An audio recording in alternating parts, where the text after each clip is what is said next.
Po si John Raven Dominguez, ang operator ng DTF2 dito sa Audio 2. Dito ay nagamit for 7 days na may total 200 plus meters na run last week.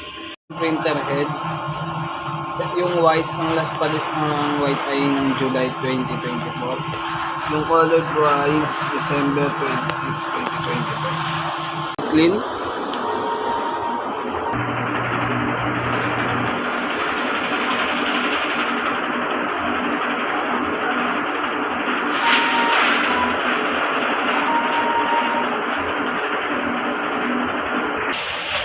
Ito po yung capping, may 60% condition.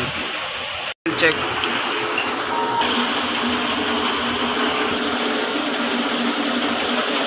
Yung system tama lang. Waste tank ay nilinis kahapon.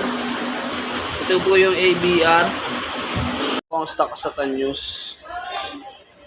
Ang po ang records na nagamit, 5 sa powder, 4 sa white, 2 naman po sa media. Daily output. Ito naman yung daily checklist. Yun lamang po. Maraming salamat.